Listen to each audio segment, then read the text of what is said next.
Hi friends, welcome to Muriya tech. இன்னைக்கு நம்ம என்ன பார்க்க போறோம் பார்த்தீங்கன்னா, உங்களுடைய பிசில உங்க லேப்டாப்ல நீங்க என்ன பார்க்குறீங்களோ, அதை எப்படி ஒயர்லெஸ்ல உங்க டிவிக்கு கொண்டு போறது. அதாவது எந்த ஒரு HDMI கேபிள் எந்த ஒரு ஒயருமே இல்லாம டைரக்டா ஒயர்லெஸ் மூலமா எப்படி கொண்டு போறது அப்படின்னு அந்த வீடியோல பார்க்க போறோம். நீங்க இப்பதான் முதல்ல நம்ம சேனலுக்கு வர்றீங்க அப்படின்னா மறக்காம நம்ம முரியா டெக் சேனல் சப்ஸ்கிரைப் பண்ணிக்கோங்க. ஃபர்ஸ்ட் நீங்க என்ன பண்ணணும்னா உங்க டிவில போயிட்டு செட்டிங்ஸ் சேஞ்ச் பண்ணணும். என்ன அப்படின்னா நான் இப்போ யூஸ் பண்ண டிவி என்னன்னு பார்த்தீங்கன்னா ஏசர் டிவி. ஸோ இதுல போய் நான் செட்டிங்ஸை சேஞ்ச் பண்றேன்.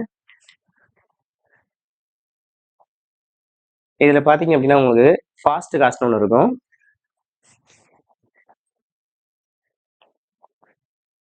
அதை கிளிக் பண்ணி உள்ள போனோம் அப்படின்னா உங்களுக்கு நிறைய ஆப்ஷன்ஸ் வரும். இதுல பார்த்தா அப்படின்னா உங்களுக்கு விண்டோஸ் பிசின்னு இருக்கும். அதை ஜஸ்ட் நீங்க கிளிக் பண்ணி வச்சுங்க போதும். வெயிட்டிங் ஃபார் கனெக்ட் வந்துட்டு இருக்கும். ஸோ இப்போ நீங்க என்ன பண்ணுங்கன்னா உங்களுடைய லேப்புக்கு போங்க. உங்க லேப்ல போயிட்டு டிஸ்பிளே செட்டிங்ஸ் போங்க.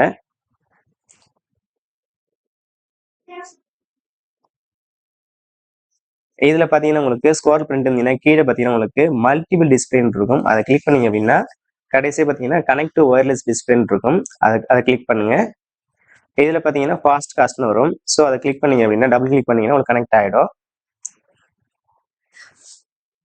ஸோ இப்போ பாத்தீங்கன்னா உங்களோட லேப்ல உள்ள ஸ்கிரீன் அப்படியே பாத்தீங்கன்னா உங்க டிவிக்கு வந்துட்டு ஸோ இது மூலமா நீங்க யூஸ் பண்ணிக்கலாம்.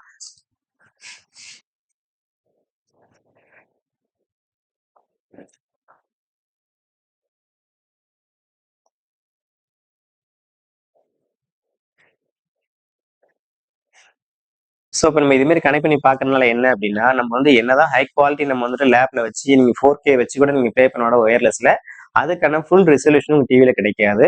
அது பாத்தீங்கன்னா ஒயர்லெஸ்ல அந்த மாதிரி தான் வருது. நான் செக் பண்ண வரையும் நீங்க யாராவது செக் பண்ணி அந்த ஒரு ஹை குவாலிட்டியா வந்துச்சுன்னா அந்த செட்டிங்ஸ் எப்படின்னு சொல்லிட்டு கீழே கமெண்ட் பண்ணுங்க. நானும் ஒரு வீடியோ மேக் பண்ணி போறேன். இந்த வீடியோ பிடிச்சுன்னா லைக் பண்ணுங்க. மறக்காம சேனலை சப்ஸ்கிரைப் பண்ணிக்கோங்க.